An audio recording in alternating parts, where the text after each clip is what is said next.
Sky Television has secured crucial rugby broadcast rights in a move likely to shore up its sports war chest after hemorrhaging cricket and the Rugby World Cup to rival Spark. Sky will keep the Sanzaar rights that cover all rugby games played between New Zealand, Australia, South Africa and Argentina, including the Investec Rugby Championship, Mitre 10 Cup and Super Rugby tournaments. It's not disclosed how much it paid, but the deal will see New Zealand Rugby become a minor shareholder in Sky. Madison Reidy was at Sky TV's Auckland headquarters today and filed this report. It's a win-win situation for Sky and New Zealand Rugby.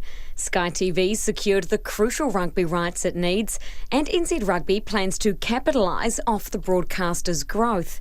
All Blacks games against some of their biggest competition will be available to watch across the country until 2025 on Sky's pay TV service, its online streaming platforms and free-to-air on Prime. We're the national sport, and so Heartland New Zealand's got to be able to watch rugby. So that was a critical part of it. The chair of New Zealand Rugby, Brent Impey, describes it as a world-first deal, with the organisation taking a 5% stake in the pay TV operator. As far as I'm aware, this is the first time ever in a sports rights negotiation anywhere in the world that the sport, as part of it, has become a shareholder in the broadcaster. So we're breaking new ground here. It's unique. The market's changing for the broadcaster with streaming services. The market's also changing for the sports. So we're dealing in a totally dynamic and disruptive market. Sky's chief executive, Martin Stewart, meanwhile, is breathing a sigh of relief after the pay TV operator was pipped to the post by Spark for the local cricket rights just last week and this year's Rugby World Cup. 7 months ago when I started, a lot of people told me that there was no way we were going to renew the rugby, and we have. Sky is keeping mum on how much it's paying for the rights, although it would be at least $235 million because it had to seek shareholder approval. Martin Stewart would just say that Sky has paid materially more than it has previously. We're very comfortable with the level of investment that we've made.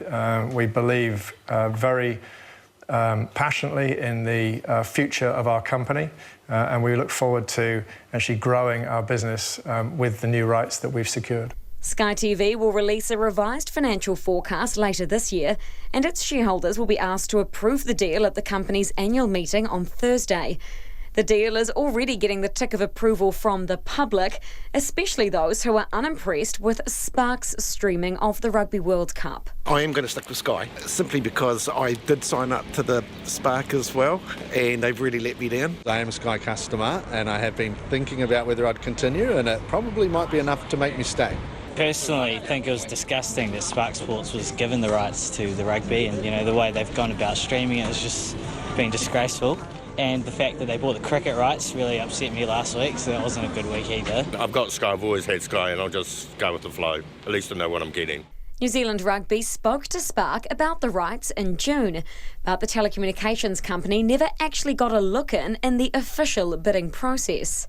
We had, under our contract, an exclusive negotiating period with Sky, and we concluded the deal last night, which was the last possible moment that we could have done that before going to market. We had discussions with Spark earlier in the year, and so we were aware of what they were pitching, where they were at. But no, we made the decision over the weekend that we would not go to market, that we would settle with Sky. Brent Impey says the deal solves many of rugby's own financial woes, and without it, it was looking at a ruthless cost-cutting scheme. The cost of rugby continues to accelerate, whether it's player salaries at the top level, whole organisation of the game. So it's a very hungry beast, New Zealand Rugby, so we needed to make sure that we're financially secure going into the future. Otherwise we would have had to cut costs, and cutting costs in this game is just cutting costs of rugby programs, which is the last thing we wanted to do. So whether or not the All Blacks come home from Japan with the Rugby World Cup, New Zealand Rugby has something to celebrate about. For Checkpoint, I'm Madison Reidy.